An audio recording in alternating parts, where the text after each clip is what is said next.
जी नमस्कार साथियों, स्वागत है सभी का आपके अपने YouTube चैनल एग्जाम वाला गुरु में।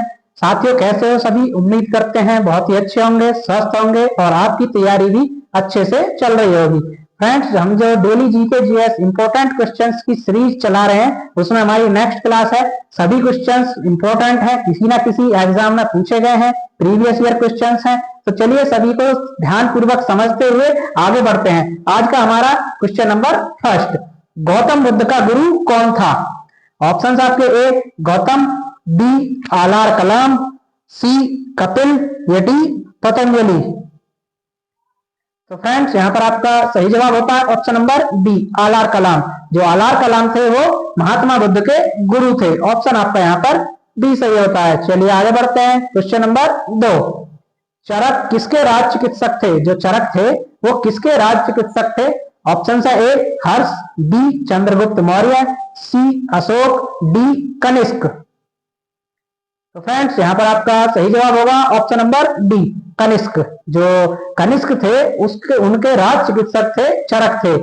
ऑप्शन आपका यहाँ पर डी सही होता है। राजा कनिष्क के राज दरबार में थे राज चिकित्सक चरक। चलिए आगे बढ़ते हैं। क्वेश्चन नंबर 3, भारतीय संस्कृति का स्वर्ण युग कौन सा था?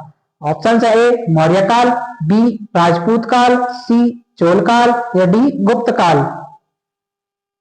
तो साथियों यहाँ पर आपका सही जवाब होता है ऑप्शन नंबर डी गुप्त काल। जो गुप्त काल था तो भारतीय संस्कृति का स्वर्ण युग था, उसको स्वर्ण युग कहा जाता है। ऑप्शन आपका यहाँ पर डी सही होता है। चलिए आगे बढ़ते हैं। क्वेश्चन नंबर 4, आधुनिक देवनागरी लिपि का प्राचीनतम रूप क्या है? जो फिलहाल देवनागरी लिपि चलती है आपकी, उसका प्राचीनतम रूप पूछा है। ऑप्शन है ए खरोष्टी, बी ब्राह्मी, सी प्राकृत या डी पाली। तो साथियों यहाँ पर आपका सही जवाब होता है ऑप्शन नंबर बी ब्राह्मी। जो आधुनिक देवनागरी लिपि है उसका प्राचीनतम रूप होता है ब्राह्मी। ऑप्शन आपका यहाँ पर बी सही होता है। चलिए आगे बढ़ते हैं। क्वेश्चन नंबर 5, दिलवाड़ा मंदिर कहाँ स्थित है? जो दिलवाड़ा के मंदिर हैं वो कहां पर स्थित हैं? ऑप्शन है ए श्रवण बेलगोला, बी पारसनाथ पर्वत, सी इंदौर या डी आबू पर्वत।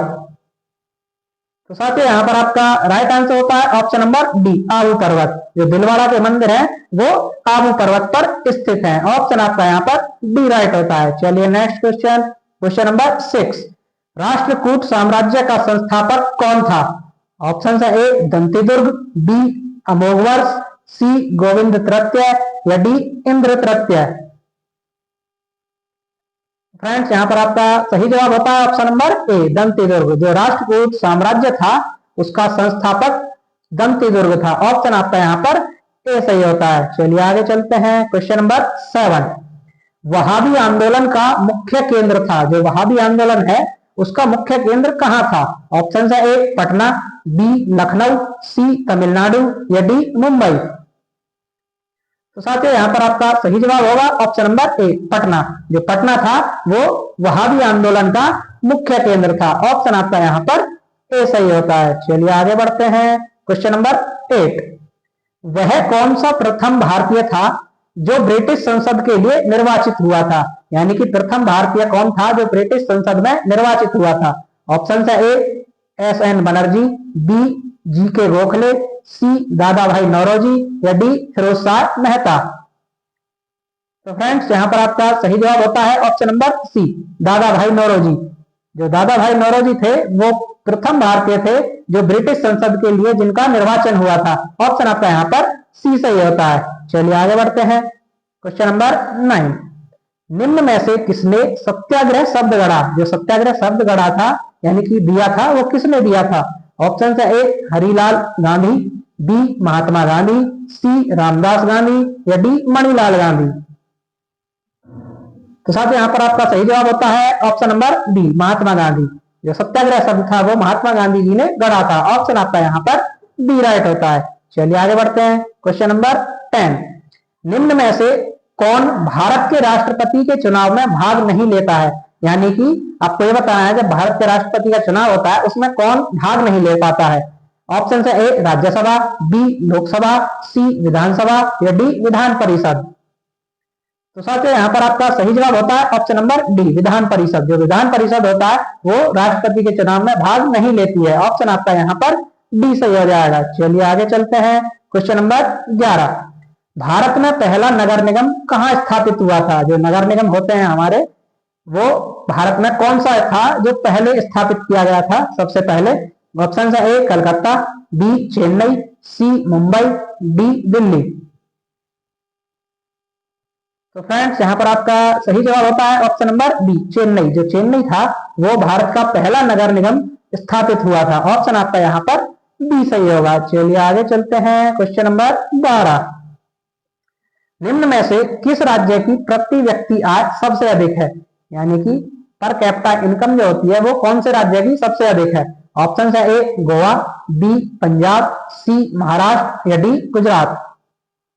तो फ्रेंड्स यहाँ पर आपका सही जवाब होगा ऑप्शन नंबर ए गोवा।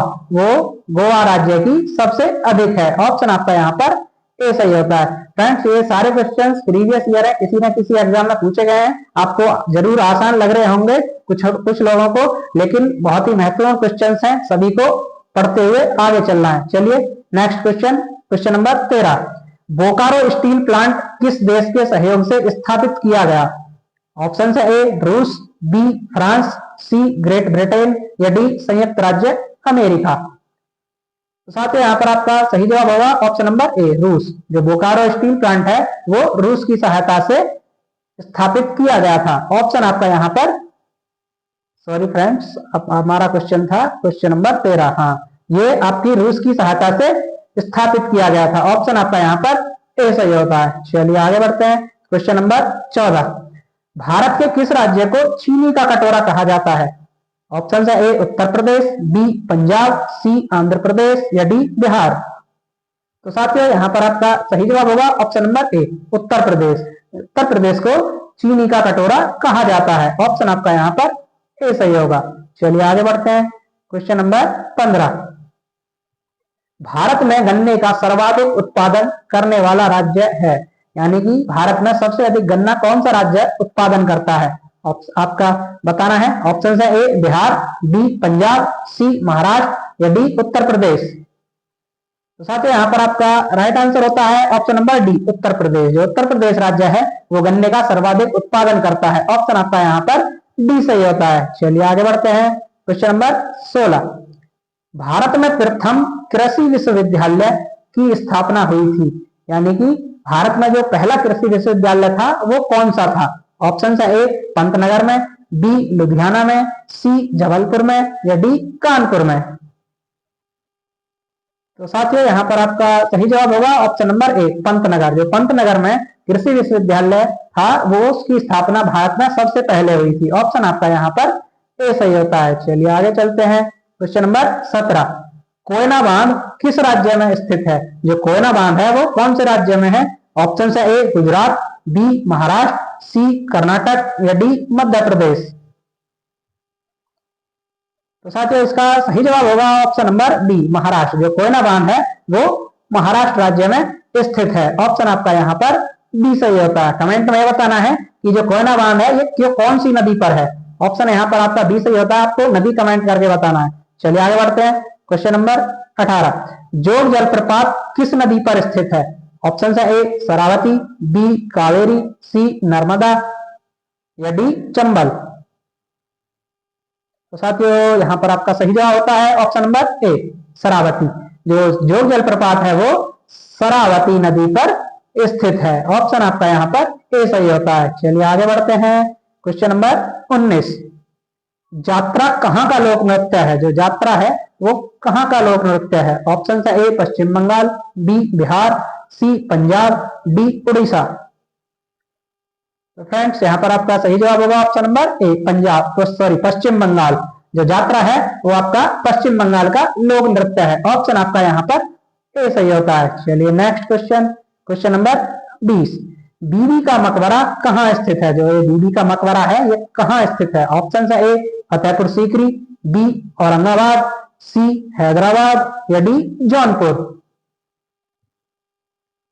तो साथियों यहाँ पर आपका सही जवाब होगा ऑप्शन नंबर बी औरंगाबाद। जो बीबी का मकबरा है वो औरंगाबाद में स्थित है। ऑप्शन आपका यहाँ पर बी सही होता है। तो फ्रेंड्स, ये थी हमारी आज की क्लास। आपको क्लास कैसी लगी आप कमेंट करके बताएं।